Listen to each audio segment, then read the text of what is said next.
Muito boa noite, senhoras e senhores, sejam muito bem-vindos ao Tudo Mastigado. Eu sou Lucas Paulino, professor de Geografia e Atualidades, e estamos aqui para continuar conversando sobre a Europa. E eu não sei se você acompanhou as nossas últimas aulas, mas se você está passando aqui pela sua primeira vez na vida, aparece lá no nosso canal, aparece na nossa página no Facebook, curte, compartilhe com seus amigos e veja os nossos últimos encontros, que a gente debateu diversas temáticas interessantes. Nosso objetivo de hoje é debater um pouco mais sobre a Europa. Galera que está acompanhando há mais tempo sabe que na semana passada a gente tratou principalmente de questões políticas associadas ao separatismo europeu. E aí a gente falou principalmente de Iugoslávia, falamos de Espanha e falamos de região do Cáucaso, ok? Nosso objetivo hoje é começar a debater uma questão mais econômica relacionada ao continente europeu. E falar em economia e Europa no mundo contemporâneo é falar em blocos econômicos. E qual é o nosso bloco econômico? O foco hoje é o que a gente entende como União Europeia.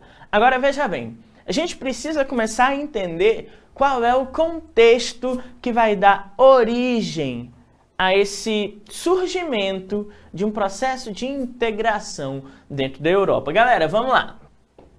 Posso te fazer uma pergunta? Posso? Você tá bem?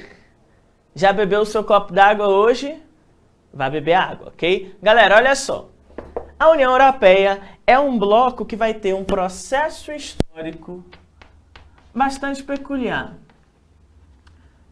Quando a gente entende o processo histórico europeu, a primeira coisa que a gente enxerga é o contexto que está surgindo esse bloco.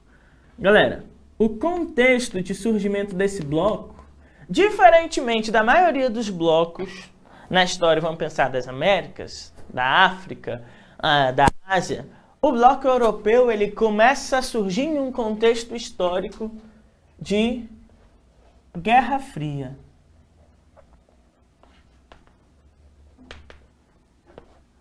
Então, enquanto o mundo estava dividido entre Estados Unidos e União Soviética, começa a surgir uma galera falando assim, opa, a gente precisa desenvolver uma estratégia para fortalecer a nossa região, para fortalecer os nossos objetivos. E aí, galera, a União Europeia, ela começa a ter origem dentro desse caldeirão que está acontecendo.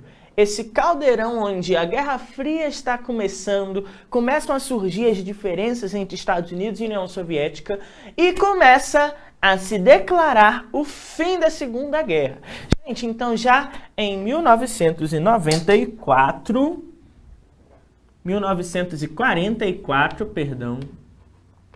a gente já começa a perceber o nosso primeiro embrião de formação de um processo de integração econômica dentro do continente europeu. Começa a surgir um acordo regional que a gente chama de Benelux. Galera, Bélgica, Luxemburgo e Holanda vão desenvolver um acordo regional de livre circulação, onde, a partir das rotas ferroviárias e do escoamento de produção voltado para o porto de Roterdã, a gente vai ter o quê? Uma integração econômica regional.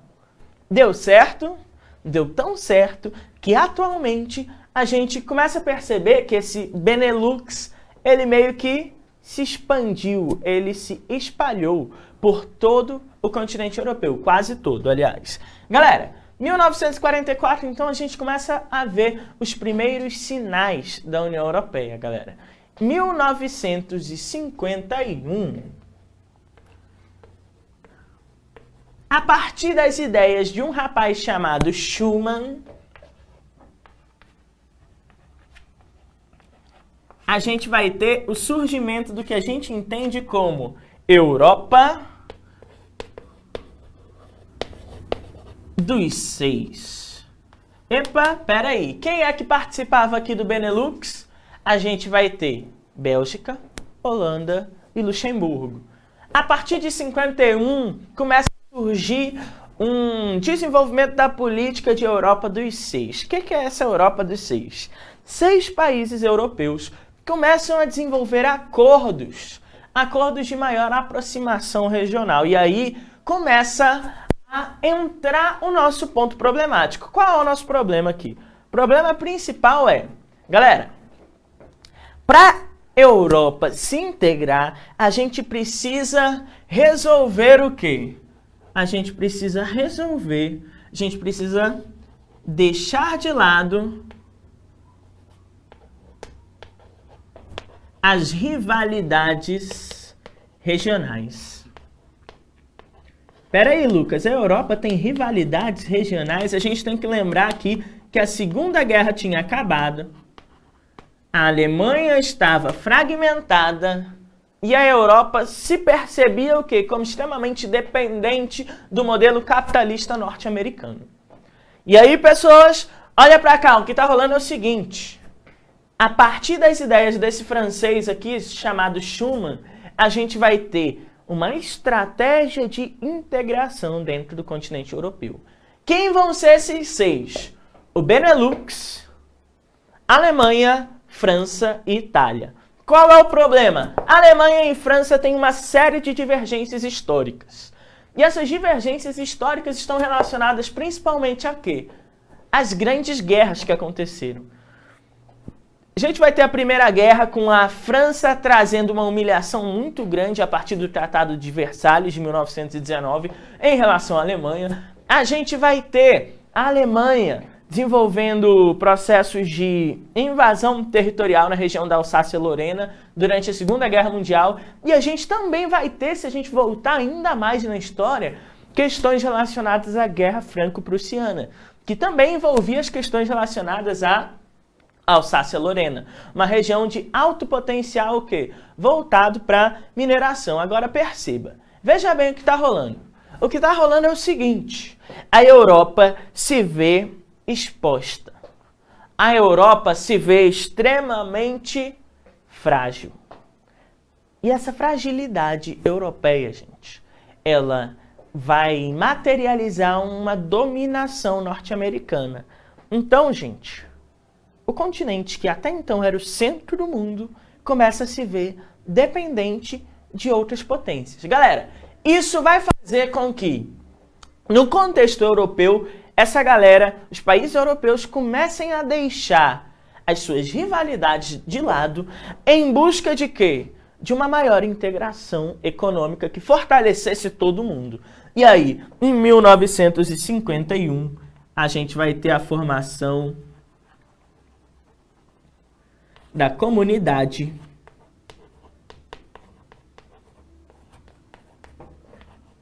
Europeia do Carvão e do Aço.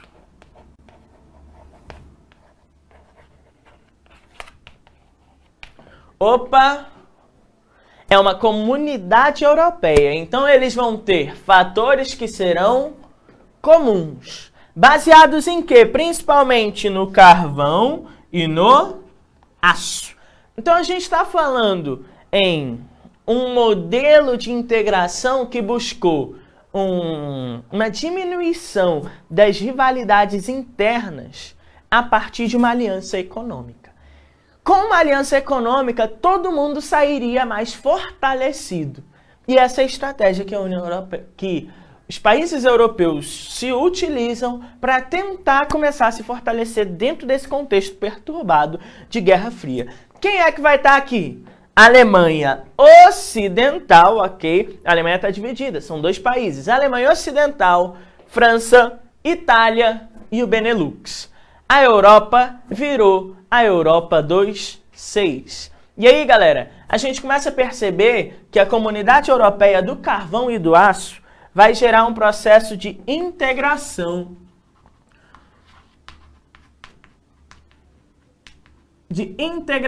produtiva.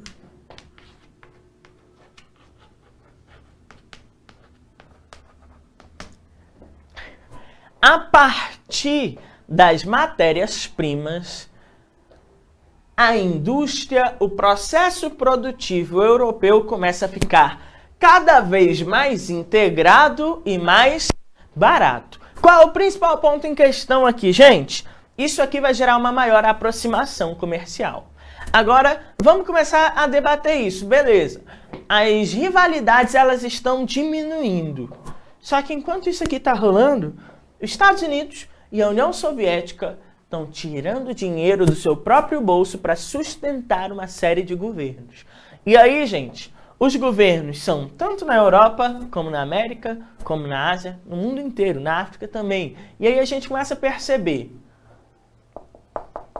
Na Europa, os Estados Unidos sustenta alguns governos. A gente vai ter os Estados Unidos como sendo o principal mantenedor, por exemplo, da Alemanha Ocidental, a União Soviética como o principal mantenedor da Alemanha Oriental. A gente pode perceber que os Estados Unidos apoiou regimes ditatoriais, tanto em Portugal como na Espanha. A gente percebe, gente, que nesse contexto europeu existe uma influência norte-americana muito grande que está fomentando o quê? Uma série de distinções políticas e ideológicas no continente. E aí, trazendo isso para o nosso contexto de integração econômica, a gente percebe que existe um projeto dentro do contexto europeu que é o surgimento de Estados Unidos da Europa. Eita, peraí. Então, existe uma ideologia aqui de universalidade da Europa, de tentar fazer uma Europa que seja comum aos europeus. Uma Europa comum aos europeus, gente, é uma Europa que não vai se preocupar com aqueles nacionalismos que a gente tratou nas aulas passadas.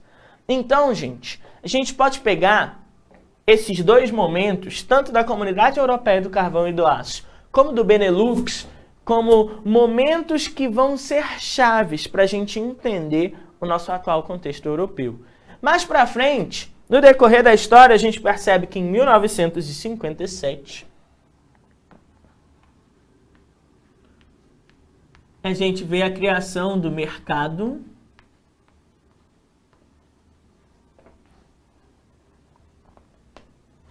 comum europeu. Galera, o mercado comum europeu já vai trazer para a gente o quê? Uma integração um pouco mais significativa. Porque o objetivo agora não é somente uma integração produtiva, comercial. O objetivo agora, gente, é fazer o quê? É trazer uma livre circulação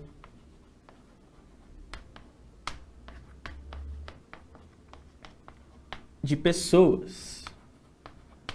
Galera, essa livre circulação de pessoas, ela é materializada a partir do que a gente considera um mercado comum.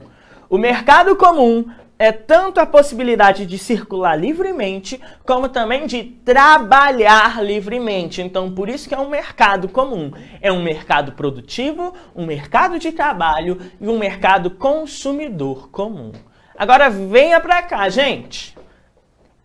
É somente esses 6 países que estão compondo esse mercado comum a partir de 67?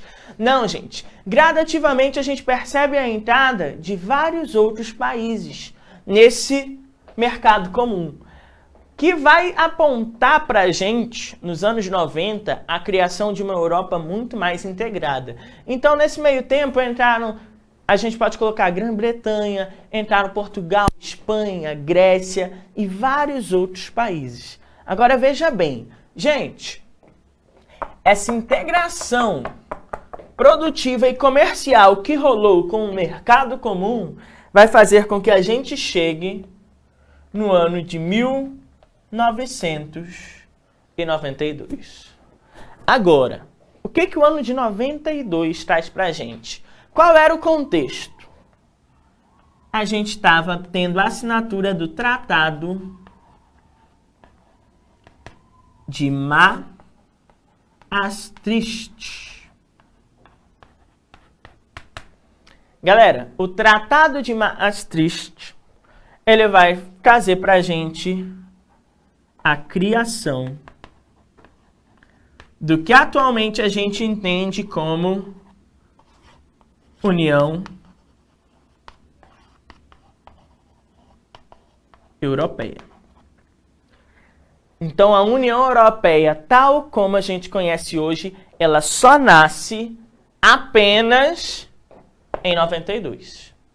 Agora, veja bem. A União Europeia, ela integra ainda mais em relação ao mercado comum europeu. A União Europeia, ela vai ter uma estratégia de unificação que vai estar baseada em quê, gente? Que vai estar baseada em uma integração quase que total. Uma integração que vai pegar fatores tanto políticos como o Parlamento Europeu, como a Comissão Europeia, também como fatores econômicos, como a gente fala no Banco Central Europeu e na livre circulação de capital e na moeda única. Agora, gente, essa Europa, ela está extremamente integrada. Está extremamente integrada por quê? Porque o mundo está integrado. Os anos 90 apontavam essa necessidade para a gente. A gente viu na aula de globalização que durante os anos 90 a gente vai ter um avanço do neoliberalismo. Isso se reflete também na Europa. Esse avanço neoliberal gerava uma necessidade de economias que fossem mais fortes e mais dinâmicas. E para a Europa ter uma economia forte e dinâmica, você precisa do quê? Precisa de integração, gente. Agora, vamos lá. A Europa está se integrando. Essa integração econômica europeia vai ser fundamental para que a gente perceba o quê? A Europa como um desses polos que surgem após o fim da União Soviética. A ordem não vai ser multipolar na nova ordem mundial, a Europa é um dos polos. Agora eu preciso te fazer uma pergunta muito importante. De onde você acha que veio o dinheiro para fazer tudo isso aí? O que rolava na Europa antes de 44, gente, era a Segunda Guerra Mundial. O pau estava quebrando. A Europa foi literalmente dilacerada. Tanto no ponto de vista de infraestrutura, como no ponto de vista de economia. Então, gente, é necessário que você tenha capital para fazer tudo isso aqui. O capital para a construção dessa nova Europa, no contexto de pós-Segunda Guerra Mundial, vai vir principalmente de um negócio chamado Plano Marshall. O Plano Marshall, aquele grande empréstimo desenvolvido pelos Estados Unidos ali no final dos anos 40 para a reconstrução dos países europeus, vai ser fundamental para que os países europeus consigam ter pernas para fazer esse processo de integração. Então vamos começar a pensar aqui, ó. A gente pode falar que os Estados Unidos, ele meio que financia essa nova Europa que surge? A gente pode falar sim, ok? Agora vamos lá. A Europa surge como um novo polo. Só que ela é totalmente independente. A gente pode falar que do ponto de vista econômico, os interesses europeus são os interesses hegemônicos no mundo. Galera, não podemos falar isso. Por quê? Os interesses europeus ainda nutrem muita relação com os interesses estadunidenses. E esse é um dos nossos principais conflitos de interesses atuais. Agora, gente, olha para cá. Vamos aqui para a nossa tela para a gente começar a trazer isso para a questão. Vamos lá. A questão 2 do nosso material. Você que não baixou o material ainda, tá esperando o quê? Galera, o material tá fino, tá excelente. E lá no capítulo de Europa 2, na questão 2, a gente vai ter esse texto aí. Nesse texto, a gente percebe várias informações. Olha só, em 4 de outubro de 57, quando os soviéticos colocaram em órbita o primeiro satélite artificial, o Sputnik 1, o mundo vivia sob tensão constante. O que é isso? A qualquer momento poderia eclodir uma guerra. Hoje quando? Hoje, tá? Agora. A Guerra Fria não existe mais, mas o clima no espaço ainda está longe de refletir um ambiente de interação globalizada que mudou a economia, a política e a ciência em terra firme. Ao contrário do que acontece em outras áreas tecnológicas, o país que quiser lançar satélites por conta própria hoje tende a aprender sozinho. Gente, no ano passado o Brasil colocou seu primeiro satélite orbital para funcionar, tá bom? É importante a gente trazer essa informação atual para você. Vamos voltar para o texto aqui. Os americanos não querem que a tecnologia de lançadores de satélites, que pode ser utilizada para lançar bombas, caia na mão de determinados países, mesmo que sejam amigos. Mesmo quando existe um projeto envolvendo vários países, como a Estação Espacial Internacional, a colaboração se dá mais pela divisão do trabalho do que pela preferência da tecnologia entre os países. Hoje, Estados Unidos, União Europeia, Rússia, China, Índia e Japão são capazes de colocar satélites em órbita. Olha só, esse texto é de 2004, tá bom? O Brasil lançou o seu. Vamos lá. O fim da Guerra Fria entre Estados Unidos e União Soviética e o novo avanço do capitalismo com a globalização mundial estabeleceram uma nova ordem geopolítica. Sobre esse assunto calma aí, sem pressa. Sobre esse assunto, é correto afirmar que ele quer saber o que está certo. Vamos lá.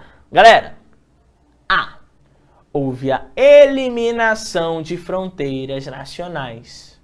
Com a fusão de países em blocos econômicos regionais e o surgimento do domínio das tecnologias de ponta pelos novos países industrializados e subdesenvolvidos. Você percebe que a gente, direta ou indiretamente, a gente acaba conversando sobre globalização sempre. Galera, a globalização atual, a globalização contemporânea, que a gente entende como nova ordem mundial, ela está gerando um avanço tecnológico, um avanço técnico-científico. Mas a gente não pode cravar que esse avanço técnico-científico, ele deixa todo mundo igual. Ele tenta tornar todos hegemônicos. Gente, o que rola nesse avanço técnico-científico é uma estratégia de corporações e de estados que visam trazer uma homogeneidade, uma semelhança entre todos os países. Só que veja bem, isso é um objetivo, isso não acontece na prática. A gente ainda tem diversos fundamentalismos e diversos nacionalismos. Outro ponto em questão, esses nacionalismos, esses fundamentalismos permitem uma eliminação de fronteiras nacionais? Gente, claro que não, ok? As fronteiras ainda existem, tá bom? As fronteiras são mecanismos políticos que determinam o poder em uma determinada região. Agora vamos lá. O surgimento do domínio das tecnologias de ponta pelos novos países industrializados e subdesenvolvidos. Gente, os países de industrialização tardia, eles não vão ser os principais concentradores de tecnologia. Eles vão ser os concentradores de mão de obra. Então não pode ser A, ok? De boa? Vamos para B.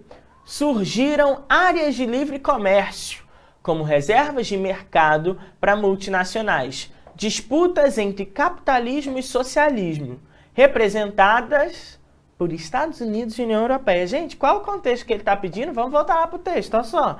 O fim da Guerra Fria. O fim da Guerra Fria se dá justamente porque a União Soviética cai junto com o regime socialista, ok? Agora, olha lá, ele fala que o capitalismo e o socialismo estão brigando por espaço e são representados por Estados Unidos e por União Europeia. Gente, pelo amor de Deus. Não, União Europeia é uma expressão desse neoliberalismo que surge. Beleza? Então é capitalista também. Mas agora, se ele colocasse China aí, a gente pode considerar a China socialista? Podemos, tá? A China atualmente é o que a gente entende como socialismo de mercado, ok? Vamos lá para C. Houve a divisão do mundo em primeiro, segundo e terceiro mundo. Gente, isso é característica da nova ordem mundial ou da ordem bipolar? Gente, é uma característica da ordem bipolar, ok? Primeiro mundo, os capitalistas. Segundo mundo, os socialistas. E no terceiro mundo, a gente vai ter a galera que a gente pode chamar de capitalistas pobres, ok? Beleza? Então, essa não é uma divisão, um contexto relacionado a esse momento pós-Guerra Fria, e sim de Guerra Fria, ok? Se não pode ser A, não pode ser B, e não pode ser C, só pode ser D. Mas vamos justificar a letra D. Surgiram blocos econômicos regionais. Surgiram? Sim. Isso quer dizer que não existiam antes blocos econômicos regionais. A gente viu bem ali, ó, que em 1957 a gente já tinha alguns parâmetros de integração, como o mercado comum europeu. Agora vamos lá. Novos centros de poder. Opa, isso quer dizer que a nova ordem mundial, ela aponta Japão e União Europeia como também outros polos políticos e econômicos. Isso, na verdade, porque a nossa ordem é multipolar. Agora, e tensões entre interesses políticos e econômicos dos países desenvolvidos do norte e subdesenvolvidos do sul. Vem para cá, vem para o quadro, olha só.